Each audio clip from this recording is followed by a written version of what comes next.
sir. Very good. No. That's it. Thank you. આપનો code number જણાવશો? મારો code number sir ABC છે. ABC. પરિચય આપો આપનું સંક્ષિપ્ત. જી સર, મેં વર્ષ 2014માં ગુજરાત યુનિવર્સિટીમાંથી BA પૂર્ણ કરેલ છે. 2017માં મેં HNGU યુનિવર્સિટી ખાતેથી MA પૂર્ણ કરેલ છે અને સાથે વર્ષ 2014થી હું પ્રાઇમરી ટીચર તરીકે ગુજરાત ગવર્મેન્ટની અંદર નોકરી કરી રહ્યો છું. મારું PhD 2019થી HNGU યુનિવર્સિટી ખાતે શરૂ છે અને મેં GSET અને NET બંને એક્ઝામ ક્લિયર કરેલી છે. ઓકે, PhD નું શું છે આપનો ટોપિક? PhD માં સર મારો ટોપિક છે એન્શિયન્ટ કેપિટલ ભીમમાલ હિસ્ટોરિકલ સ્ટડી. અચ્છા, ભીમમાલની હિસ્ટોરિકલ હિસ્ટોરી. યસ. અચ્છા, એવો કયો આપણે ચાઇનીઝ પ્રવાસી હતો જે ભીમમાલની મુલાકાત લીધી છે? જી સર, હ્યુએન વેનસાંગ. अच्छा, वेनसांग कौन से समय में हिंदुस्तान आया था? હ્યુએન સર હર્ષવર્ધનના સમયમાં ભારતની અંદર આવ્યો હતો. અચ્છા, અને ભીમમાલનું જૂનું નામ શું છે? ભીમમાલનું પ્રાચીન નામ શ્રીમાલ છે. શ્રીમાલ છે. ઓકે, તો પછી તમે ઓલરેડી શિક્ષક છો તો यहाँ અસિસ્ટન્ટ પ્રોફેસર તરીકે શું કામ આવવા માંગો છો? જી સર, એની પાછળનો પર્પોઝ મારો એવો છે કે હું ઉચ્ચ શિક્ષણની અંદર એટલા માટે આવવા માંગુ છું કે હું મારું પોતાનું નોલેજ બહુ બ્રોડ કરી શકું, વિસ્તારી શકું અને સાથે સંદર્ભ ગ્રંથો અને એના ઉપયોગ થકી કોલેજના વિદ્યાર્થીઓને પણ મારા જ્ઞાનનો લાભ આપી શકું. અચ્છા, તો જ્યારે વેનસાંગ ત્યાંથી પાછો ચાઇના ગયો ત્યારે કયા રસ્તેથી ગયો હતો? વેનસાંગ હિન્દુસ્તાન में आयो કયા રાસ્તે હતો અને ગયો કે કયા રાસ્તેથી? હ્યુએન ભારતની અંદર આઈ થિંક મને બહુ યાદ નથી પણ નદીના રસ્તે હ્યુએન ઉત્તરમાંથી આવ્યા હતા ચાલીને, ખૈબર ઘાટ થઈ અને પછી રિટર્નમાં એ જાવા અને સુમત્રાથી પાછા ગયા, દરિયાઈ માર્ગે પાછા ગયા ચીનમાં. Okay, very good. સાહેબ પૂછો. તમે BA ગુજરાત યુનિવર્સિટીમાંથી કર્યું તો ગુજરાત યુનિવર્સિટીની સ્થાપના ક્યારે થયેલી છે? 1949માં. 1949. અત્યારે એક મહામારી ચાલી રહી છે, કોરોના. જી. તો કોરોનાનો કેસ ગુજરાતમાં પહેલો ક્યાં આવ્યો? કોરોનાનો સૌથી પહેલો કેસ રાજકોટમાં આવ્યો. રાજકોટમાં. સર, ઇતિહાસ વિષયમાં તમને સૌથી વધારે કયો ઇતિહાસ ગમે છે? આમ તો સર જનરલી તો મને જનરલ હિસ્ટ્રી ઉપર વધારે ફોકસ છે. નહીં, આપણા જે વિભાગો જે છે. જી. પ્રાચીન ભારત. પ્રાચીન ભારત. પ્રાચીન ભારતમાં શું ગમે છે તમને? પ્રાચીન ભારતમાં મને સર સૌથી વધારે ગુપ્ત યુગ. ગુપ્ત યુગ. ગુપ્ત યુગને સુવર્ણ યુગ કહેવામાં આવે છે. શું કામ સુવર્ણ યુગ કહેવામાં આવે છે? એટલા માટે કે ગુપ્ત યુગની અંદર જે એ સમયની કલા, સુવર્ણ યુગ એટલા માટે કહેવામાં આવે છે કે એ સમયની અંદર ઘણા બધા જે વિવિધ પાસાઓ હતા એની અંદર સારો એવો વિકાસ થયેલો હતો. દાખલા તરીકે કોઈ કલા છે, સંસ્કૃતિ છે, ધાતુ વિજ્ઞાન છે, ગણિત છે, ચિત્ર છે, આ દરેક કલાઓની અંદર સારો એવો વિકાસ થયો. મંદિર નિર્માણ શૈલી વિશે કઈ ગુપ્ત યુગમાં કઈ ડેવલપમેન્ટ થયું હોય એવું લાગે છે? જી, એ સર ઓકે. વિજ્ઞાન ક્ષેત્રે કઈ ગુપ્ત યુગમાં કઈ તમને લાગે છે પ્રગતિ? વિજ્ઞાન ક્ષેત્રે સર પારાની વિદ્યા. ઓકે. પછી નાગાર્જુન નહીં, પારાની વિદ્યા. પછી એની સાથે ધાતુ વિજ્ઞાન ક્ષેત્રે માત્ર વિજ્ઞાન ક્ષેત્રે આર્યભટ્ટ ગણિત, જો કે ગણિતજ્ઞ હતા. ઓકે. સાથે ગુપ્તોના સમયમાં વરામિહિર. ઓકે, ત્યાર પછી બસ બીજું યાદ નથી આવતું. માલવિકા અગ્નિમિત્ર કોણે લખી છે? માલવિકા અગ્નિમિત્રમ ભાસનું છે. ભાસુ છે. કન્ફર્મ છો તમે? જી સર, ભાસનું છે. ઓકે, આ શું સ્ટોરી, મતલબ માલવિકા અગ્નિમિત્ર કોની સ્ટોરી છે? માલવિકા અગ્નિમિત્રમ છે એમાં જે શુંગ વંશી રાજુ એ તો અગ્નિમિત્ર જી, એની સ્ટોરી છે. બસ એનાથી આગળ સર ખબર નથી. Okay, it's okay. અત્યારે તમારે જોબ ચાલુ છે? જી સર. ક્યાં કરો છો જોબ? હું ડીસા લાખણીમાં જોબ કરું છું પ્રાઇમરી ટીચર તરીકે. ઓકે, કેટલો સમય થયો છે? મારે સર 6 વર્ષ થયા છે. 6 વર્ષ થયા છે. તો તમને એવું નથી લાગતું કે સ્કૂલની જોબની અંદર સમય ઓછો આપીને પ્રોફેસર તરીકે જવા માંગવાની લાગણી વધારે છે? ના સર, હું મારા સ્કૂલના ટાઈમની અંદર તો હું મારું સ્કૂલનું કામ જ કરું છું, પણ એના પછીનો જે ટાઈમ મને મળે છે એમાં હું મારા જે મારું ઉચ્ચ અભ્યાસ ક્ષેત્રે આવવાની જે મારી ઈચ્છા છે એની પાછળ હું મારો ટાઈમ આપું છું. હવે પણ ક્યાંક ને ક્યાંક આપણે બાળકો સાથે કંઈક મતભેદ રાખ્યો જ હોય છે, એટલા માટે કદાચ મારું એવું મંતવ્ય છે સર કે મેં નથી રાખ્યું એવું મને લાગે છે. ઓકે, ચલો. વૈદિક યુગ જે છે જી. એના વિશે થોડું જણાવશો મને? વૈદિક સમય એટલે કે જે આપણી ઇન્ડિયન હિસ્ટ્રીની અંદર જે એક ઇન્ડિયન હિસ્ટ્રીમાં કહેવામાં આવે છે કે આર્યોએ સૌપ્રથમ ભારતની અંદર આવ્યા હતા અને આર્યો જ્યારે જે હિન્દુ સભ્યતા મતલબ કે જે હિન્દુ નદીની આસપાસ એમણે જ્યાં વસવાટ કર્યો આર્યાવર્ત તરીકે, જે ત્યાં એ આર્યો આયા અને ત્યાંથી જે હડપ્પીય સભ્યતાની સંસ્કૃતિની શરૂઆત થઈ એ સમય સુધીનો જે સમય છે એમાં આ વૈદિક યુગ કહેવામાં આવે છે. એમાં અલગ અલગ જે સાહિત્ય ઋગ્વેદ છે કે 4 વેદોનું રચના થઈ એની અંદર, અને એ વૈદિક આર્યોનો સર્વમાન્ય મૂળ સ્થળ કયો છે? આર્યોનું મૂળ સ્થળ વિશે ઘણી બધી માન્યતાઓ છે, જેમાં અમુક લોકો એમ કહે છે કે આર્યો છે એ મૂળ ઈરાનમાંથી આવેલા છે, હિન્દુ કુશ પર્વતની આસપાસથી. પછી કોણ કહે છે? કોઈનું નામ તમે જણાવી શકો? એન્ટાર્કટિકામાંથી આવેલા હોય એવું કે છે, એનું નામ સર મને યાદ નથી આવતું. ઓકે, હું તમને 2-3 હિન્ટ આપી દઉં કે એક અંટાર્કટિકામાં આવ્યા છે, જી. આ એક કોઈ ભારતીય વિદ્વાન એમ જી, કહે જી, છે. જી, જી. બીજો કહે છે કે આર્યોનું મૂળ સ્થાન તિબ્બત છે, જી. આ પણ એક ભારતીય વિદ્વાન કહે છે. અને ત્રીજો સર્વમાન્ય મત છે કે ઈરાન, ઇરાક, આ ફારસ, મધ્ય એશિયાનું એરિયું છે, આ પણ એક વિદ્વાન કહે છે. તો કોઈ પણ એકનું નામ તમે બતાવી આઈ શકો? થિંક સર ઈરાનનો જે કોન્સ્પિરન્સી છે એમાં હું આરજી ભંડારકરનું નામ લઈશ, ઓકે, અને સાથે એન્ટાર્કટિકાનું મને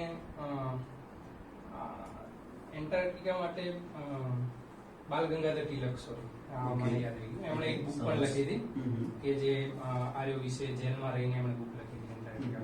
કઈ જેલમાં હતા?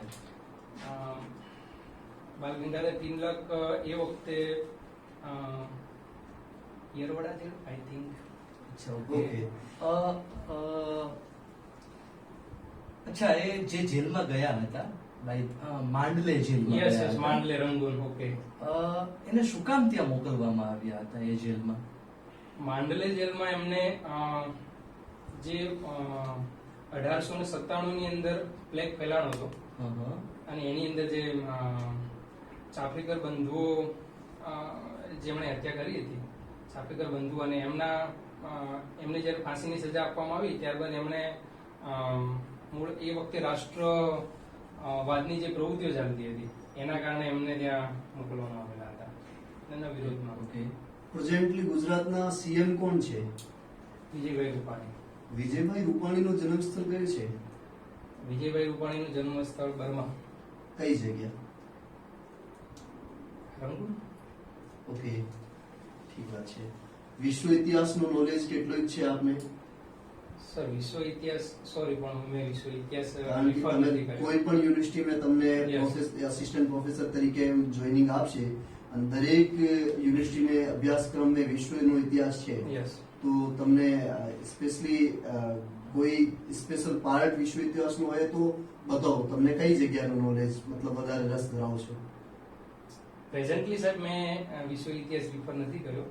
ઓકે, ઓકે, નો નો પ્રોબ્લેમ. મધ્યકાલીન ભારતમાં કોઈ ઇન્ટરેસ્ટ ખરો? જી.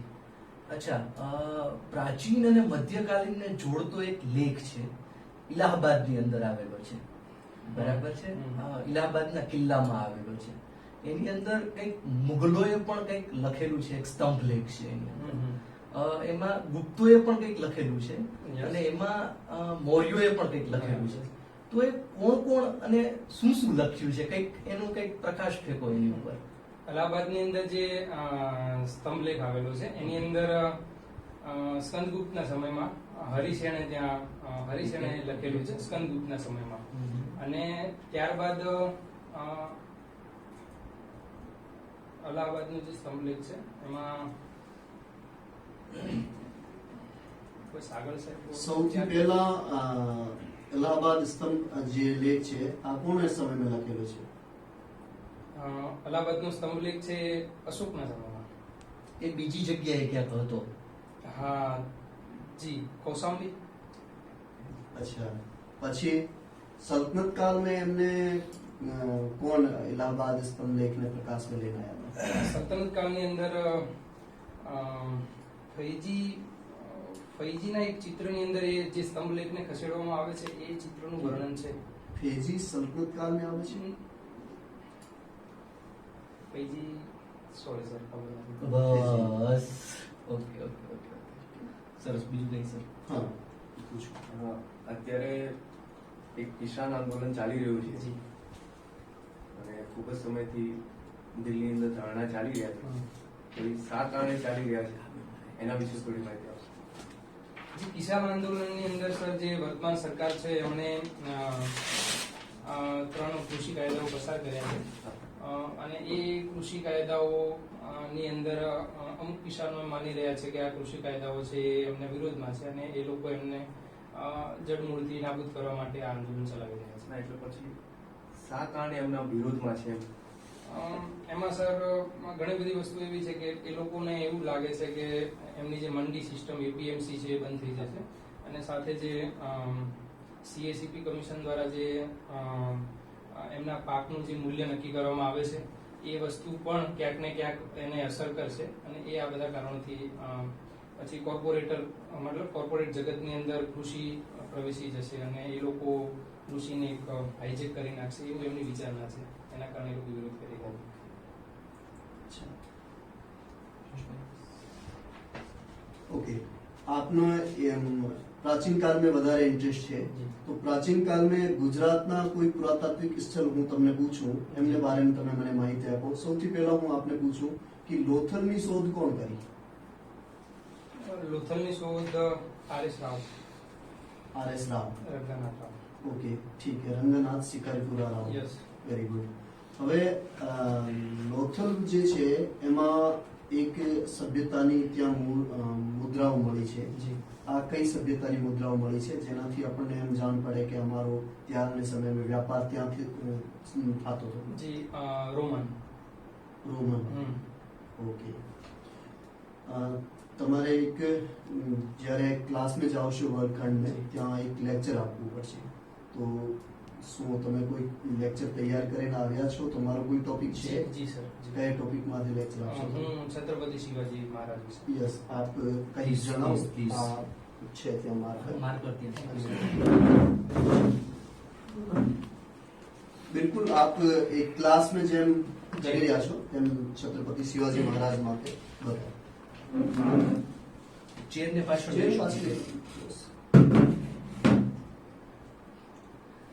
નમસ્કાર મિત્રો. વર્તમાન સમયની અંદર તમે ઘણી બધી હિસ્ટોરિકલ મૂવીઓ જોઈ હશે. એની બેસિસ તમે કોઈ હિસ્ટોરિકલ મૂવીનું નામ આપી શકશો? હા, સરસ. કોણ? Tanaji Malusare, Tanaji the unsung warrior. અને એના પછી એક બીજી હિસ્ટોરિકલ મૂવી આવી હતી, યસ યસ, પાણીપત. જોઈ હશે તમે બધાએ. એની પહેલા બાજીરાવની જોઈ છે ને બધાએ? સરસ. તો એ સમયે આ બધા હિસ્ટોરિકલ મૂવીની અંદર જે સામ્રાજ્યની વાત કરવામાં આવી છે, જેની વાત કરવામાં આવી છે, એવા મરાઠા સામ્રાજ્યના સાચા સ્થાપક અને મરાઠી પ્રજાને એક કરનારા છત્રપતિ શિવાજી મહારાજ વિશે આપણે વિસ્તૃત અધ્યયન કરીશું.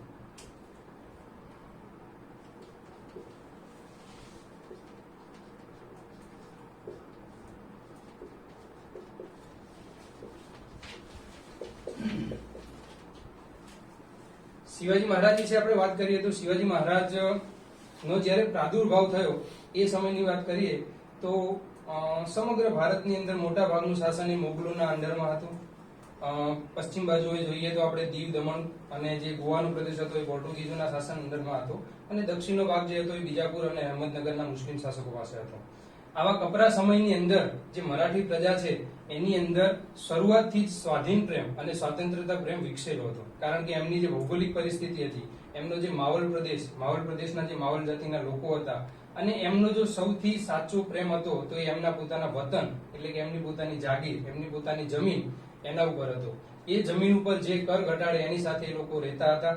અને આવી જે એકલી પ્રજા મતલબ કે એકલવાયુ જીવન જીવતી અને જે જંગલોની અંદર રહેતી પ્રજા હતી એ મરાઠી પ્રજાને એક કરી અને અત્યારના જે મહારાષ્ટ્ર જે મરાઠા સામ્રાજ્યની સ્થાપના કરનાર શિવાજી મહારાજ એમણે ખૂબ જ કપરું કામ એ વખતે હાથ ધર્યું હતું અને એની અંદર પણ સફળતા મેળવી હતી.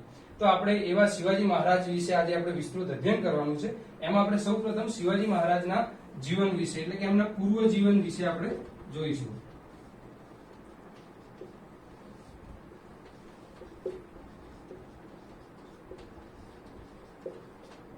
શિવાજી મહારાજની વાત કરવામાં આવે તો એમનો જન્મ છે એ 19 ફેબ્રુઆરી 1630 ના રોજ શિવનેરીના કિલ્લામાં થયો હતો. એમની માતા જીજાબાઈ અને એમના પિતા શાહજી ભોંસલે એ એમના સમય મતલબ એમના કુખે એમનો જન્મ થયો હતો, જીજાબાઈના કુખે. અને શાહજી ભોંસલે એ પોતે બીજાપુરી સલ્તનતની અંદર નોકરી કરતા હતા અને સાથે મૈસૂરની અંદર અલગ જાગીર સ્થાપી અને પોતાની બીજી પત્ની તુકાબાઈ મોહિતે સાથે ત્યાં રહેતા હતા. અને સાથે જ જીજાબાઈ એ પોતે પૂનાની જાગીરની અંદર રહેતા હતા અને શિવાજીનો એમણે પોતાના એક સદગુણો અને પોતાના એક જે કહેવાય કે એમની જે શક્તિ હતી એ તમામનો શિવાજીની અંદર પ્રાદુર્ભાવ થાય એના માટે કરી અને એમણે શિવાજીને ઉછેર્યા હતા. સાથે સાથે શિવાજીના જીવનની અંદર જો સૌથી મહત્વના વ્યક્તિઓનું નામ લેવામાં આવે તો દાદા કોંડદેવ નામના એક જે ચતુર બ્રાહ્મણ હતા જેમને જાગીરની સાર સંભાળ રાખવા માટે નિમેલા હતા. એમણે પણ શિવાજીને યુદ્ધ કૌશલ્ય, પટ્ટાબાજી આવી તમામ પ્રકારની જે યુદ્ધ રણનીતિ હતી એમનું જ્ઞાન આપ્યું હતું. સાથે સમર્થ ગુરુ રામદાસ કે જે શિવાજીના આધ્યાત્મિક ગુરુ હતા જેમણે દાસબોધ નામનું એક પુસ્તક પણ લખ્યું છે. એમાંથી પણ સ્વાધીન પ્રેમ, સ્ત્રીઓ પ્રત્યેની સન્માનની લાગણી એવા તમામ પ્રકારના ગુણો શિવાજીની અંદર ઉછેર્યા હતા. અને સાથે શિવાજીએ પણ નાનપણ સમયથી એક નક્કી કરી રાખ્યું હતું કે પોતાની પૂનાની નાની જાગીરને એક સશક્ત અને એક સુદૃઢ સામ્રાજ્યની અંદર ફેરવી નાખે છે. હવે પછી આપણે શિવાજીના શરૂઆતના વિજયો જોઈશું.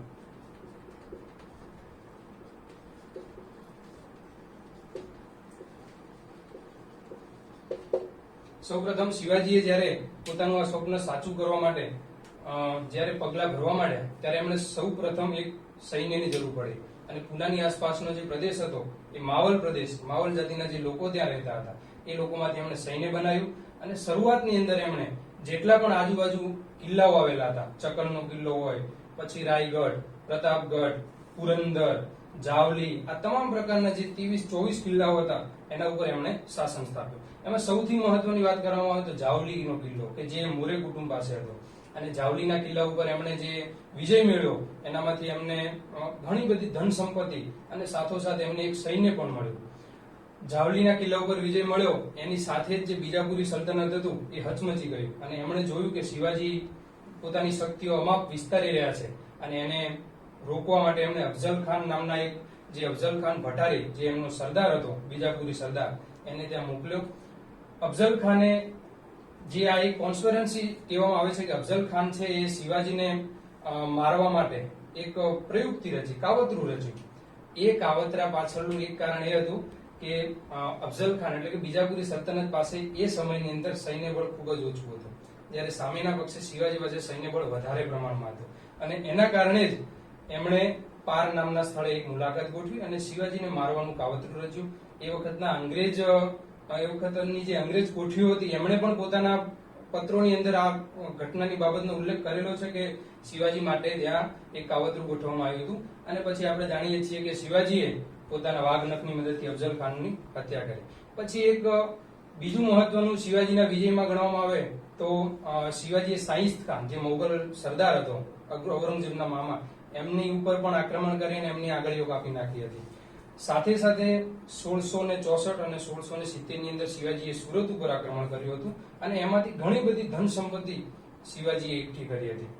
સાથે સાથે 1665 ની અંદર શિવાજી ઉપર મિર્ઝા રાજા જયસિંહ જે અંબેરના રાજા, જયપુરના રાજા હતા મિર્ઝા રાજા જયસિંહ, એમણે ચડાઈ કરી અને શિવાજીને પુરંદરના કિલ્લાની અંદર શિવાજીએ પુરંદરની સંધિ કરી 1665 ની અંદર. અને એ સંધિ અનુસાર શિવાજી અને એમના પુત્ર સંભાજી બંને મુગલ દરબારની અંદર આગ્રા ગયા અને ત્યાં એમનું ખૂબ જ અપમાન કરવામાં આવ્યું અને 5000ની ઓછી મનસબદારીની અંદર એમને ઉભા રાખવામાં આવ્યા અને ત્યાં પણ શિવાજીએ પોતાની સ્વતંત્રતા અને સ્વાધીનતા ખાતર સોમાન ખાતર ઔરંગઝેબના દરબારની અંદર જ ભલે મને મોતને ઘાટ ઉતારી દેવામાં આવે અથવા તો મને કેદ કરવામાં આવે પણ હું આ અપમાન સહન નહીં કરું એવા શબ્દો થકી ઔરંગઝેબની સામે એવા શબ્દો ઉચ્ચાર્યા અને એના કારણે એમને ત્યાં નજરકેદ રાખવામાં આવ્યા.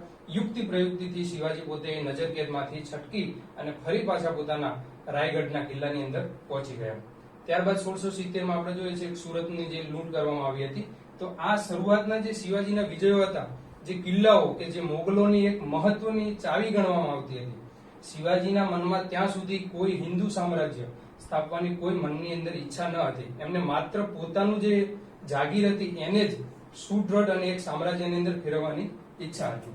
ત્યારબાદ આપણે શિવાજીની શાસન વ્યવસ્થા જોઈશું. ઓકે, એના વિશે હું આપને સવાલ પૂછું. તમે કીધું કે જ્યારે દિલ્હીમાં એમને કેદ કરવામાં આવ્યા, તો કઈ જગ્યા, આગ્રામાં એમને કેદ કર્યા ત્યારે કઈ જગ્યા રાખવામાં આવ્યા હતા કેદી તરીકે? આગ્રાની અંદર સર શિવાજીને કેદી તરીકે એ સર ખબર નથી.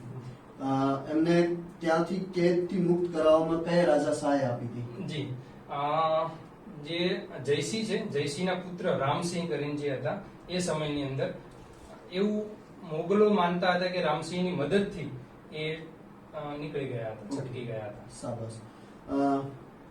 પાટણનો ઇતિહાસ તમને ખ્યાલ છે? જી. તો જ્યારે સોમનાથ મંદિર માથે અટેક કર્યો હતો મોહમ્મદ ગઝનવી, ત્યારે પાટણના રાજવી કોણ હતા? સોમનાથ ઉપર જ્યારે ગજનીએ અટેક કર્યો ત્યારે ભીમદેવ પ્રથમ. ભીમદેવ પ્રથમ હતા. તો ભીમદેવ પ્રથમની જે રાણી હતી, આ રાણી પહેલા તો તમે બતાવો કે કેટલી રાણીઓ હતી? સર એ ખબર નથી. ઓકે, એમાં એક નૃત્યાંગના એમ માને છે ભીમદેવ પ્રથમની જે રાણી તરીકે, એમનું નામ તમે જણાવી શકો? કે એક નૃત્યાંગના હતા સોમનાથ મંદિરના. ના, એ સર ખબર નથી. ઓકે, સર્વજ્ઞ કલિકાલ તરીકે કોને જાણવામાં આવે છે પાટણના ઇતિહાસમાં? સર્વજ્ઞ કલિકાલ તરીકે હેમચંદ્રાચાર્ય. હેમચંદ્રાચાર્ય. અચ્છા, હેમચંદ્રાચાર્યનો બાળપણનું શું નામ હતું? એમનું નામ ચાંગદેવ. ચાંદ. ગુડ. બીજું? તમે એમ હમણાં એવી વાત કરી કે કોઈ પણ પ્રકારનું હિન્દુ સામ્રાજ્ય સ્થાપવાની એમની કોઈ પેલી ઈચ્છા નહોતી. જી. પણ મેં તો એવું ક્યાંક વાંચેલું છે કે હિન્દુ પદ પાદશાહી છે, એમની સ્થાપના છે એ કોઈક પ્લેસ ઉપર કરવામાં આવે છે, કોઈક ઈસવીસન ઉપર. બરાબર, તો શું એ ખોટું હતું?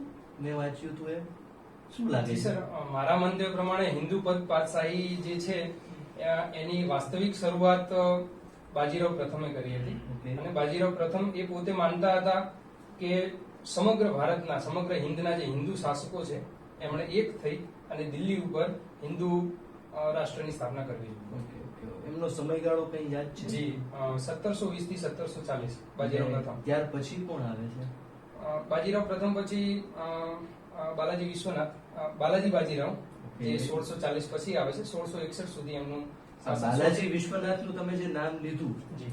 એ બાલાજી વિશ્વનાથ કોણ હતા અને એ કોના શાસનકાળ દરમિયાન થયા, કઈ યાદ છે? જી, બાલાજી વિશ્વનાથ એ પેશવા હતા સાહુના, છત્રપતિ સાહુના શાસન સમયે. Okay, okay.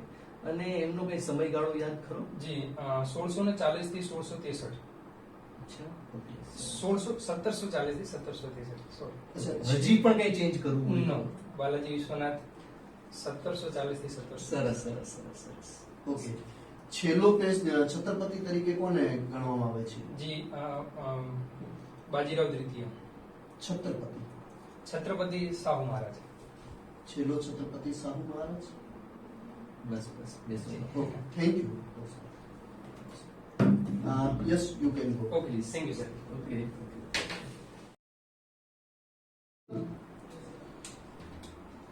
Yes. Take your seat. Thank you. आपका इंटरव्यू बहुत अच्छा रहा और अब आपको क्या है कि कुछ जो सुधार करने की चीजें हैं वो आपको सुधार करनी है. आप सभी अपना अपना आपको फीडबैक बताएंगे जी. तो इसको पॉजिटिवली एक्सेप्ट करना है जी, हर जी, चीज जी, को, जी, है ना? और आप इसको कैसे सुधार सकते हो, इस तरीके से आपको सुधारना है. ઠીક है સર સૌપ્રથમ તમે તમારો પરિચય આપ્યો. પરિચયની અંદર તમે તમારું એજ્યુકેશન ક્વોલિફિકેશન પણ કીધું. એજ્યુકેશન ક્વોલિફિકેશન ની અંદર તમે એવું કીધું કે મેં આ સાલમાં આ કર્યું, આ સાલમાં આ કર્યું. પછી તમે નેટ અને સ્લેટ વિશે પણ માહિતી આપી. એમાં તમે ઈસવીસન નહોતા બોલ્યા. જી બીજી વસ્તુ, તમે જે ક્વોલિફિકેશન ક્લિયર કરી છે એમાં ટકાવારી પણ જો સાથે સાથે બોલશો તો થોડો મને લાગે છે વધારે પ્રભાવ પડશે. અને કયા વિષય સાથે તમે ઇતિહાસ વિષય સાથે આગળ વધ્યા હતા તો એમાં એવું પણ એડ કરી શકો કે સર આ પણ ઇતિહાસ વિષય સાથે, આ પણ ઇતિહાસ વિષય સાથે, એ રીતે તમે કહી શકો છો. ત્યાર પછી તમે શિક્ષક વિશે તમને પ્રશ્ન પૂછવામાં આવ્યો, તમે શિક્ષકમાંથી પ્રોફેસર શું કામ બનવા માંગો છો? સ્ટ્રેટ ફોરવર્ડ આન્સર આપો બેટર લાઈફસ્ટાઈલ માટે. તમે એમ કીધું કે ભાઈ હું વિદ્યાર્થીઓને સારું આપી શકું એમ છું, મને એવું લાગે છે, પણ સાથે સાથે આ પણ ઉમેરો કે બેટર લાઈફસ્ટાઈલ માટે હું આગળ વધવા માંગુ છું મારા જીવનમાં. મને જ્યાં પ્રોગ્રેસ કરવાનો અવસર મળે ત્યાં હું જાઉં છું. બિલકુલ બિલકુલ બિલકુલ. બીજી વસ્તુ, તમને જ્યારે કોઈ પણ પ્રશ્ન પૂછવામાં આવે ત્યારે તમે થોડું વિચારતા હતા અને પછી તમને ખબર છે કે ખબર નહીં એ રીતે થોડા કન્ફ્યુઝન પ્રકારનો ચહેરો છે એ થતો હતો. એ કરવાનું થોડું તમે ટાળ. બરાબર છે. અને આડા આવડા જવાબ આપવાને બદલે સ્ટ્રેટ ફોરવર્ડ તમે આન્સર આપો. જી તમને ખબર છે તો હા, ખબર નથી તો બિલકુલ ના. બરાબર. પછી તમે વૈદિક યુગનો પણ તમને પ્રશ્ન પૂછવામાં આવ્યો હતો. વૈદિક યુગમાં તમે ઘણી બધી વાતો કરી, જે વાતો એટલી બધી પ્રાધાન્ય નહોતી આપી. દાખલા તરીકે સપ્ત સિંધુ વાળો એરિયા છે તમે લીધો જ નહીં. તમે સીધું આર્યાવ્રત તરફ આવી ગયા. તમે બ્રહ્મર્ષિ દેશ કે મધ્ય દેશ કે એની એક પણ વાત ન કરી. એટલે આર્યોની તમે જયારે શરૂઆત કરો છો તો સપ્ત સિંધુથી તમે શરૂઆત કરો. બરાબર. એકદમ આરામથી રિલેક્સ થઈ એ રીતે તમે આગળ વધો. ત્યાર પછી તમને પ્રશ્ન પૂછવામાં આવ્યા કે ભાઈ ક્યાંથી આર્યો આવેલા હતા, એમાં પણ તમે આ બાજુ તમે કયા. સ્ટ્રેટ, એકદમ સ્ટ્રેટ રીતે તમે આન્સર આપો. તમે એક શબ્દનો ઉપયોગ કર્યો તો કોન્સ્પિરેસી. યસ. એ શબ્દનો પ્રયોગ ટાળો. બરાબર. તમે જે ભાષામાં આપી રહ્યા છો એ જ ભાષા ઉપર તમે ફોકસ કરો. અને આવા પ્રકારના શબ્દો છે ને એ ઇન્ટરવ્યુ પેનલ સામે મહેરબાની કરીને ઉપયોગ ન કરો.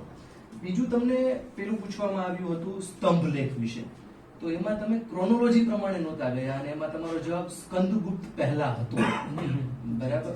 હરિશેન, સમુદ્રગુપ્ત, એની આગળ અશોક, ત્યાર પછી અકબર, એ રીતે તમે A to Z completely chronological wise તમે આગળ વધો.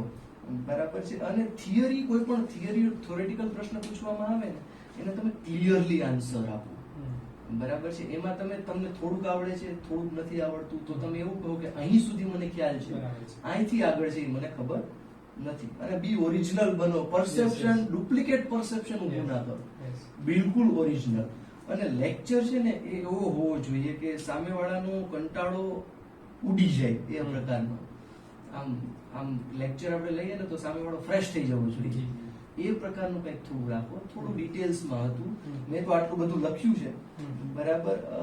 બાકીના લોકો પણ કંઈક થોડું ફીડબેક તમને આપી શકે ખરા. હરેશભાઈ, તમે જયારે પ્રશ્ન આપો છો તો આંખો નીચી રાખો છો. સામે વાળો જે પ્રશ્ન પૂછે છે એની સામે તમારી સામે જે બેઠા છે એમના તરફ ધ્યાન. સૌથી ઇમ્પોર્ટન્ટ વાત છે જે આપને સવાલ પૂછે એમાંથી આઈ કોન્ટેક્ટ રાખો. હું પૂછું કે સાહેબ પૂછે એની જોઈને બેઠો એટલે તમારી સાહેબ શું પડે ભાઈ વિચારીને જવાબ આપશે. બીજું કે મેં તમને પ્રશ્ન પૂછ્યો તો તમે એમની સામે જોઈને જવાબ આપો તો અમને એમ લાગે અમે બધા વિદ્યાર્થીઓ છીએ. સાચી વાત છે. બરાબર. અને બીજું કે જો પ્રશ્ન કોઈ પૂછે ને કે નથી આવડતું કે પછી કે આઈ થિંક ખ્યાલ છે એવું નહીં, ડાયરેક્ટ ના પાડી દેવું કે મને નથી ખ્યાલ નથી. ઓકે. એક છે ને આપ જ્યારે લેક્ચર લેતા હતા તો લેક્ચર વચ્ચે જે છે ને આપણે તમે લખો ત્યારે લખતા જાઓ, બોલો નહીં. તો ગેપ નહીં આપવાનો. જ્યારે લખો ત્યારે પણ બોલતા જાઓ. એવું નથી કે તમે લખો તો હવે પાછળ વિદ્યાર્થી શું કરી રહ્યા છે એવું નહીં. વિદ્યાર્થીને એક્ટિવ કરવા માટે શું છે તમે લખો અને સાથે સાથે બોલતા ભલે ત્યાં મોડો, લેકિન ગેપ નહીં રાખવાનો.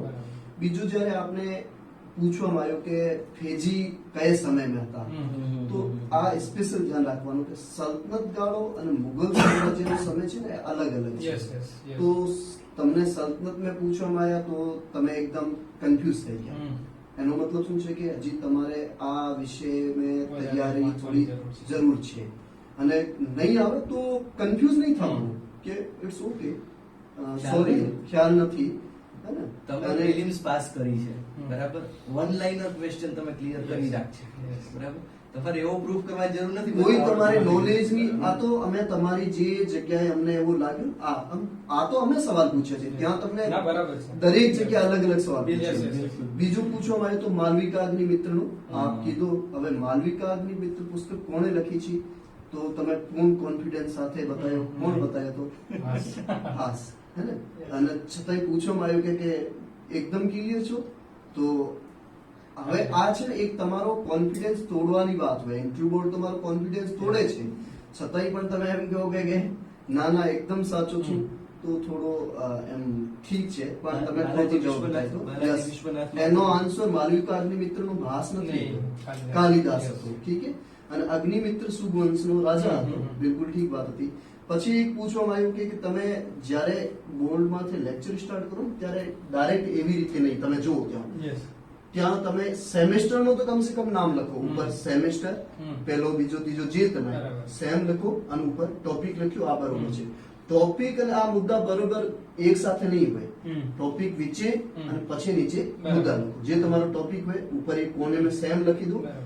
એક ટોપિક લખો જે તમે વિષય વસ્તુ બતાવી રહ્યા છો પછી એમના મુદ્દા મુદ્દા લખો ઠીક બીજી વાત અમુક જગ્યાએ તમે ઘણું રિપીટેશન કરતા માલવ જાતિનો 3-4 વાર Yes, કર્યો. yes. જે એટલું ઇમ્પોર્ટન્ટ બરાબર ટોપિક નથી. નથી શિવાજી થી વધારે વેટેજ એમને જાય હતો અને તમારો આ ટોપિક નથી હમ. અને બીજી વાત ક્યારેય એટલો મોટો ટોપિક નથી લેવાનો હમ. મતલબ તમે જે બતાવી રહ્યા છો ને તો હજી સુધી તમને 10 મિનિટ આપ્યા હમ. 10 મિનિટ ત્યાં કોઈ નહીં આપે બરાબર. 8 મિનિટ 10 મિનિટ આપશે 8-10 મિનિટ મહિને તમે બધું આવી જાવ હજી તો તમારો મેન હેતુ તો બાકી જ રહી ગયો હતો બરાબર. કહેવાનો મતલબ એ કે શાસન- ટાઈમ શાસન શેડ્યુલ વ્યવસ્થા. છે તમારે એક સિમ્પલી એક લીટી બે લીટી મેં તમારે શિવાજીનો બાળપણ શિવાજીનો પરિચય હવે મૂળ મુદ્દો શું છે આ તો તમે 10 મિનિટ વધતા ગયા ત્યારે અમે વચ્ચે સવાલ પૂછ્યા બરાબર. ઠીક અને ત્યાં જે છે જયપુર મહેલ છે ત્યાં એમને કેદ કરવામાં આવ્યા હતા આ હું તમને આન્સર બતાવી દઉં બરાબર. પણ મૂળ મુદ્દો આ તમારો સૌથી ઇમ્પોર્ટન્ટ રોલ પ્લે કરે ત્યાં સ્પેશિયલ ધ્યાન રાખવાનો તમારો જે હેતુ હોય 8 મિનિટ 5 મિનિટ મહિને તમારો ટોપિક બધું ક્લિયર થઈ જાય હમ, બરાબર. એવી રીતની તમારે પ્રિપરેશન એટલે શાસન વ્યવસ્થા અને બિલકુલ. અંતિમ મૂળ સમય મુદ્દો સુધીનું આખું મેં એક આપને સાત બતાવ્યું. મિનિટમાં આવી જવું જોઈએ. કે મૂળ મુદ્દો શું છે શાસન વ્યવસ્થા છે જેનાથી શિવાજીને આપણે કંઈ શીખી શકીએ Yes, yes. આજ કોઈ પણ રાજાની જીત હાર આ નહીં બતાવવાનો એની વ્યવસ્થાથી આપણે શું શીખ મળી શકે આ મૂળ મુદ્દો હોય છે એમને જ્યાદા પ્રકાશમાં કરવાનો હાઇલાઇટ કરવાનો ઓકે સરે તમને પ્રશ્ન પૂછ્યો કે ગુજરાતના સીએમ કોણ છે અને એમનો જન્મ ક્યાં થયો છે તો બ્રહ્મા કહ્યું એના પછી આપણે એમના સ્થળ વિશે એટલે કે આઈ થિંક આ છે હમ. એના કરતા આપણને આવડે છે કે આ જવાબ આવે છે તો ચોક્કસ નહીં તો કે સર મને ખ્યાલ નથી એમ. પછી જે કિસાન આંદોલન વિશે પૂછ્યું છું કારણ કે કરંટ ની અંદર હમ. આપણને કોઈ પણ મોટો ઇસ્યુ છે અને મોટો છે. મુદ્દો છે તો આપણને એ સમય પૂછી શકે છે કે આ વસ્તુ છે કદાચ તો આપણે એની વિશે માહિતી પૂરી છે તો આપણે આપી શકીએ છીએ કે સર આ બાબત છે અને આપણને નથી ખ્યાલ તો આપણે ચોક્કસ કહી શકીએ કે સર આના વિશે મને ખ્યાલ નથી કારણ કે કદાચ એ આપણને આપણે આન્સર આપીએ છીએ તો એ ડીપમાં ઉતરવાની કોશિશ કરશે અને ડીપમાં જઈ અને પછી આપણને ખ્યાલ નથી કે હવે મને ખ્યાલ નથી તો આપણે ચોખ્ખું કહી શકીએ છીએ બરાબર. અને જે આ સાહેબે કીધું છે કે આપણે ડેમો આપ્યો છે તો ત્યાં જે લોકો બેઠા છે હમ. હા, 5 હા, મિનિટ. એ આટલું બધું નહીં, નહીં. નહીં, 5 એ લોકો આપણે એમને સમક્ષ એમ જ સમજવાનું કે આપણે સાહેબોને જી. ટ્રીટ કરવાના છે જી, જી. તો આપણે જેટલું લાંબુ લેક્ચર ખેંચશું એટલા એક પછી કંટાળી જશે હમ, હમ, હમ. અને કંટાળેલો વ્યક્તિ આપણને સારા માર્ક્સ હંમેશા આપતો નથી એના કરતા શોર્ટ ની અંદર ખૂબ જ સારી રીતે સમજાય દેવું ખૂબ સારું મુદ્દેની જે વાત હોય ને એમને વધારે હાઇલાઇટ કરો